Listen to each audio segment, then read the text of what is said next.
Dad, I called him and I was like, Dad, look, I'm sorry. You know, I got thrown out of school. I hit somebody in the head with a chair. And my dad was like, well, you didn't get thrown out of school yet. And I'm like, well, I did. He's like, I'm going to come down there. I'm going to negotiate. And I was like, you don't have to, Dad. Like, I'm expelled. I was in the wrong. He goes, nah, there's no evidence. And I swear to God. So we comes down to the principal's office. I'll never forget this. He was wearing like a New York Yankees batting practice jacket, sweatpants. He had a cup of Dunkin' Donuts coffee. He was wearing his huge chain. He has like the bit, like one of those like Jesus, Jesus' actual height and weight in gold, chain.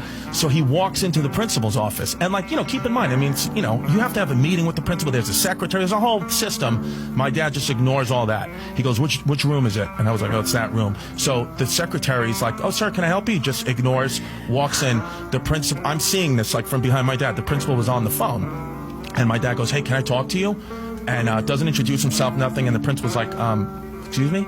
He goes, yeah, I'm Chris's dad. I need to talk to you. And the principal's like, well, I'm on the phone, sir. You'll have to wait outside. And my dad just hangs up the phone. Oh, wow. Like, power he mode. just hangs up the phone. He goes, look at that. Now you're not on the phone. Because when my dad gets into like a mode like that, and to be honest, like, I think my dad was more of a crazy nut job, in and out of prison guy when I was very young, before I was even born. The dad that I knew, you know, other than this moment, was relatively calm. He was like a diabetic. He's on dialysis. But like when I was a kid, I mean, he was in prison. So, you know, the principal didn't know who he was dealing with. You know, you think you're dealing with, like, you know, private school kids, parents, they're very respectable. But my dad's just not that guy. So my dad was like, we got a situation, you know, you can't throw my kid out of school. He's like, I can't let it happen. And the principal's like, well, he hit somebody in the head with a chair, so you have to, you know, unfortunately he's expelled. My dad's like, there's got to be another way. And the principal's like, sir, there's really no other way. Truly, there's no other way.